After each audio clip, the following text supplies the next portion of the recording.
Hi hello friends, ಎಲ್ಲರಿಗೂ ನಮಸ್ಕಾರ. ನಾನು ಸುವರ್ಣ. ಇವತ್ತು ನಾನು ಮೆಂತ್ಯ ಪರೋಟಾನ ಮಾಡ್ತಾ ಇದ್ದೀನಿ. ತುಂಬಾ ರುಚಿಯಾಗಿರುತ್ತೆ. ಇದು ಹೆಲ್ತಿಗೆ ತುಂಬಾ ಒಳ್ಳೆಯದಂತಲೇ ಹೇಳ್ಬೋದು. ಈ ವಿಂಟರ್ ಸೀಸನ್ನಲ್ಲಿ ನಾವು ಮೆಂತ್ಯ ಸೊಪ್ಪನ್ನ ಜಾಸ್ತಿ ಬಳಸಬೇಕು. ತುಂಬಾ ಹೆಲ್ತ್ ಬೆನಿಫಿಟ್ಸ್ ತುಂಬಾ ಇದೆ. ಮತ್ತು ನಾರಿನಾಂಶ ತುಂಬಾ ಜಾಸ್ತಿ ಇರುತ್ತೆ ಇದರಲ್ಲಿ. ಅದಕ್ಕೆ ನಾವು ಮಕ್ಕಳಿಗೂ ಕೊಡಬೇಕು. ದೊಡ್ಡವರು ತುಂಬಾ ಚೆನ್ನಾಗಿ ತಿನ್ನಬೇಕು. ಅದಕ್ಕೋಸ್ಕರ ಮೆಂತ್ಯ ಸೊಪ್ಪನ್ನ ನಾವು ಮೆಂತ್ಯ ಪರೋಟ ರೀತಿಯಲ್ಲಿ ಮಾಡಿಕೊಟ್ರೆ ಮಕ್ಕಳು ತುಂಬಾ ಚೆನ್ನಾಗಿ ತಿಂತಾರೆ. ತುಂಬಾ ಹೆಲ್ತ್ ಬೆನಿಫಿಟ್ಸ್ನೂ ಇದೆ. ತುಂಬಾ ಒಳ್ಳೆಯದಂತಲೇ ಹೇಳ್ಬೋದು. ತುಂಬಾ ರುಚಿಯಾಗಿದೆ ಅಂತ ಹೇಳ್ಬೋದು. ಅಷ್ಟು ಚೆನ್ನಾಗಿರುತ್ತೆ ಈ ಪರೋಟ. ಹೇಗೆ ಮಾಡೋದನ್ನು ತೋರಿಸ್ತೀನಿ ಬನ್ನಿ. ಇವಾಗ ನಾನು ಒಂದು ಕಟ್ನಷ್ಟು ಮೆಂತ್ಯ ಸೊಪ್ಪನ್ನ ತೊಗೊಂಡು ಚಿಕ್ಕದಾಗಿ ಕಟ್ ಮಾಡಿ ಇಟ್ಕೊಂಡು ಅದನ್ನು ಚೆನ್ನಾಗಿ ತೊಳೆದ್ಬಿಟ್ಟು ಇಟ್ಕೊಂಡಿದ್ದೀನಿ.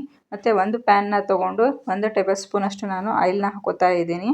ಆಯಿಲ್ನ ಸ್ವಲ್ಪ ಬಿಸಿ ಮಾಡಿದ ಕೂಡಲೇ ಏನು ಸೊಪ್ಪನ್ನ ತೊಳೆದ್ಬಿಟ್ಟು ಇಟ್ಕೊಂಡಿದ್ನಲ್ಲ, ಆ ಸೊಪ್ಪನ್ನ ಈಗ ಆಯಿಲಲ್ಲಿ ಸೇರಿಸ್ಕೊತಾ ಇದ್ದೀನಿ. ನೋಡಿ, ಇವಾಗ ಎಲ್ಲ ಸೊಪ್ಪನ್ನು ಆಯಿಲಲ್ಲಿ ಹಾಕೋತಾ ಇದ್ದೀನಿ.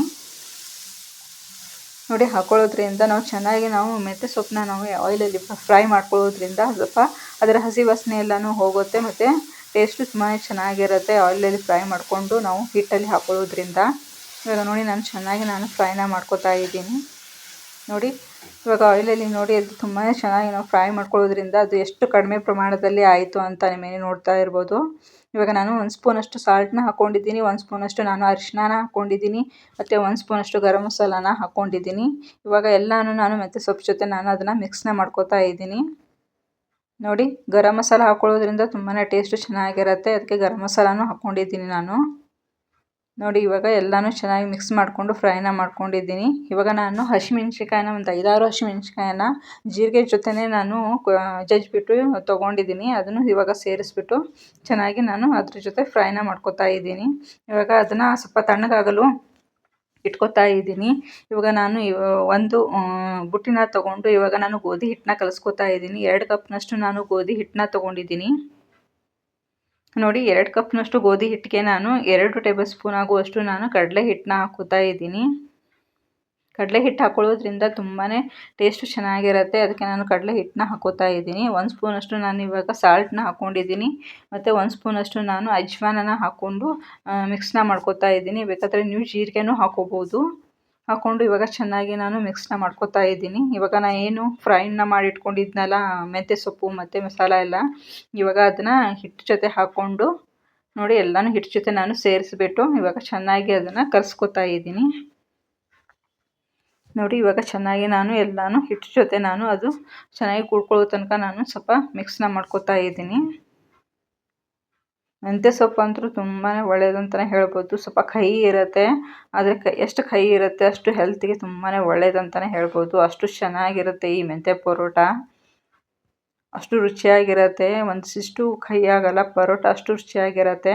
ಇವಾಗ ನೋಡಿ, ಹಿಟ್ಟನ್ನ ಸ್ವಲ್ಪನೇ ನೀರನ್ನ ಹಾಕ್ಕೊಂಡು ಚೆನ್ನಾಗಿ ಕಲಿಸ್ಕೊತಾ ಇದ್ದೀನಿ. ನೋಡಿ, ಸಾಫ್ಟಾಗಿ ಹಿಟ್ಟನ್ನ ಕಲಿಸ್ಕೋಬೇಕಾಗತ್ತೆ. ನಾವು ಚಪಾತಿ ಹಿಟ್ಟು ಹೇಗೆ ಕಲಿಸ್ಕೋತೀವಲ್ಲ ಅದೇ ಥರನೇ ಈ ಪರೋಟ ಹಿಟ್ಟನ್ನು ಚೆನ್ನಾಗಿ ಕಲಿಸ್ಕೋಬೇಕು. ನೋಡಿ, ಸ್ವಲ್ಪ ತೆಳುವಾಗಿರಬಾರ್ದು, ಸ್ವಲ್ಪ ಗಟ್ಟಿಯಾಗಿದ್ರೇ ಪರೋಟ ಚೆನ್ನಾಗಿ ಬರುತ್ತೆ. ಇವಾಗ ನೋಡಿ, ಎಲ್ಲ ಹಿಟ್ಟನ್ನ ಕಲಸಿಟ್ಕೊಂಡಿದ್ದೀನಿ. ಇವಾಗ ಒಂದು ಪ್ಲೇಟ್ನ ಮುಚ್ಚಿಬಿಟ್ಟು ಇವಾಗ ಅದನ್ನು ಒಂದು 15 ನಿಮಿಷ ನೆನೆಯೋದಕ್ಕೆ ಇಟ್ಕೋತಾ ಇದ್ದೀನಿ. ನೋಡಿ, ಇವಾಗ 15 ನಿಮಿಷ ಆಗಿದೆ. ಇವಾಗ ನೋಡಿ, ಹಿಟ್ಟು ನೀವು ವಿಡಿಯೋದಲ್ಲಿ ನೋಡ್ತಾ ಇರ್ಬೋದು ಎಷ್ಟು ಸಾಫ್ಟಾಗಿ ಬಂದಿದೆ ಅಂತ. ಈ ಥರ ನಾವು ಸಾಫ್ಟಾಗಿ ಹಿಟ್ಟನ್ನ ಕಲಿಸ್ಕೋಬೇಕು, ಅಂದರೆ ಪರೋಟ ತುಂಬಾ ಸಾಫ್ಟಾಗಿ ಚೆನ್ನಾಗಿ ಬರುತ್ತೆ. ಇವಾಗ ನೋಡಿ, ಇವಾಗ ಒಂದು ಮಾಡಿ ಪರೋಟನ ತೋರಿಸ್ತಾ ಇದ್ದೀನಿ ನಿಮಗೆ. ಇವಾಗ ಸ್ವಲ್ಪ ಹಿಟ್ಟನ್ನ ತೊಗೊಂಡು ಸೇಮ್ ಚಪಾತಿ ಹೇಗೆ ಲಟ್ಟಿಸ್ಕೋತಿರಲ್ಲ ಅದೇ ಥರನೇ ಪರೋಟನೂ ಲಟ್ಟಿಸ್ಕೋಬೇಕು. ಇವಾಗ ಸ್ವಲ್ಪ ಹಿಟ್ಟನ್ನ ಹಚ್ಚಿಬಿಟ್ಟು ಇವಾಗ ನೋಡಿ ಚಪಾತಿ ಶೇಪಲ್ಲೇ ಲಟ್ಟಿಸ್ಕೋತಾ ಇದ್ದೀನಿ. ನೀವು ಯಾವ ಶೇಪ್ ಬೇಕಾದರೂ ನೀವು ಪರೋಟನ ಮಾಡ್ಕೋಬೋದು, ಚೆನ್ನಾಗಿರುತ್ತೆ. ಇವಾಗ ರೌಂಡ್ ಶೇಪಲ್ಲೇ ಚಪಾತಿನ ಲಟ್ಟಿಸ್ಕೋತಾ ಇದ್ದೀನಿ.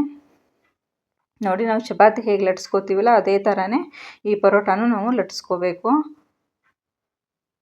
ನೋಡಿ, ಸ್ವಲ್ಪ ಹಿಟ್ಟನ್ನ ಹಚ್ಚಿಬಿಟ್ಟು ಸ್ವಲ್ಪ ಚೆನ್ನಾಗಿ ಲಟ್ಟಿಸ್ಕೋತಾ ಇದ್ದೀನಿ. ಈ ಥರ ರೌಂಡ್ ಶೇಪಲ್ಲೇ ನಾವು ಲಟ್ಟಿಸ್ಕೋಬೇಕು.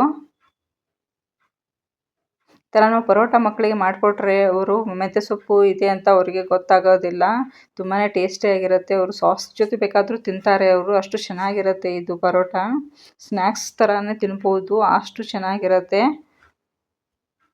ನೋಡಿ, ತುಂಬಾ ಹೆಲ್ತಿಗಂತೂ ಒಳ್ಳೆಯದು. ನಿಮಗೆ ಗೊತ್ತಿರೋ ಹಾಗೆ ತುಂಬಾ ನಾರಿನಾಂಶ ಜಾಸ್ತಿ ಇರುತ್ತೆ. ಮಲಬದ್ಧತೆಗೂ ತುಂಬಾ ಒಳ್ಳೆಯದಿದು. ಅಷ್ಟು ರುಚಿಯಾಗಿರುತ್ತೆ ಈ ಪರೋಟ ಮಾಡ್ಕೊಂಡು ತಿನ್ನೋದ್ರಿಂದ. ಈ ವಿಂಟರ್ ಸೀಸನಲ್ಲೇ ನಾವು ಜಾಸ್ತಿ ಈ ಥರ ಸೊಪ್ಪಿನ ಪರೋಟ ಮಾಡ್ಕೊಂಡು ತಿಂದರೆ ತುಂಬಾ ಹೆಲ್ತು ಚೆನ್ನಾಗಿರುತ್ತೆ ಮತ್ತು ಡೈಜೆಷನು ಚೆನ್ನಾಗಿರುತ್ತೆ. ಇವಾಗ ನೋಡಿ ನಾನು ತವಾಗೆ ಸ್ವಲ್ಪ ಆಯಿಲ್ ಹಚ್ಬಿಟ್ಟು ಇವಾಗ ಆಯಿಲ್ನ ಸಿಂಪಡಿಸಿ ನಾನು ಇವಾಗ ಪರೋಟಾನ ಹಾಕ್ಕೊಂಡು ಎರಡು ಸೈಡ್ನು ಚೆನ್ನಾಗಿ ನಾನು ಫ್ರೈನ ಮಾಡ್ಕೊತಾ ಇದ್ದೀನಿ. ಸ್ವಲ್ಪ ಆಯಿಲ್ನ ನಾವು ಸೈಡಲ್ಲಿ ಆಯಿಲ್ನ ಹಾಕಿಬಿಟ್ಟು ಚೆನ್ನಾಗಿ ಫ್ರೈನ ಮಾಡ್ಕೋಬೇಕು. ಇವಾಗ ನೋಡಿ ಎಷ್ಟು ಚೆನ್ನಾಗಿ ಬೇಯಿಸ್ಕೊಂಡಿದ್ದೀನಿ ಅಂತ, ಕಲರ್ ನೋಡಿ ಎಷ್ಟು ಚೆನ್ನಾಗಿ ಬಂದಿದೆ ಅಂತ. ಈ ಥರ ಕಲರ್ ಚೇಂಜ್ ಆಗೋವರೆಗೂ ನಾವು ಫ್ರೈನ ಮಾಡ್ಕೋಬೇಕು. ನೋಡಿ ಪರೋಟ ನೀವು ನೋಡ್ತಾ ಇರ್ಬೋದು ಎಷ್ಟು ಚೆನ್ನಾಗಿ ಬಂದಿದೆ ಅಂತ. ತುಂಬಾ ಸಾಫ್ಟಾಗಿರುತ್ತೆ ಮತ್ತು ತಿನ್ನಲು ತುಂಬಾ ರುಚಿಯಾಗಿರುತ್ತೆ ಅಂತಲೇ ಹೇಳ್ಬೋದು. ಅಷ್ಟು ಚೆನ್ನಾಗಿರುತ್ತೆ ಈ ಪರೋಟ. ಈ ವಿಡಿಯೋನ ನೋಡಿ ಒಂದ್ಸತಿ ಟ್ರೈ ಮಾಡಲೇಬೇಕು ನೀವು, ಅಷ್ಟು ಚೆನ್ನಾಗಿರುತ್ತೆ. ಇವಾಗ ನೋಡಿ ನಾನು ಎಲ್ಲ ಪರೋಟನೂ ಮಾಡಿ ಇಟ್ಕೊಂಡಿದ್ದೀನಿ.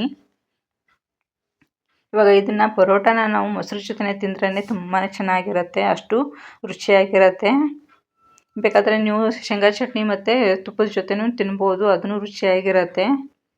ಮತ್ತು ಏನು ಮೆಂತ್ಯ ಪರೋಟ ಮತ್ತು ಮೊಸರು ತುಂಬಾ ಇರುತ್ತೆ, ಅಷ್ಟು ರುಚಿಯಾಗಿ ಟೇಸ್ಟ್ ಕೊಡುತ್ತೆ. ಮೊಸರು ಜೊತೆನೇ ತಿಂದು ನೋಡಿ ಬೇಕಾದರೆ ನೀವು, ಅಷ್ಟು ಚೆನ್ನಾಗಿರುತ್ತೆ. ಇಲ್ಲಾಂದರೆ ತುಪ್ಪ ಮತ್ತು ಶೇಂಗಾ ಚಟ್ನಿ ಅದೂ ಚೆನ್ನಾಗಿರುತ್ತೆ.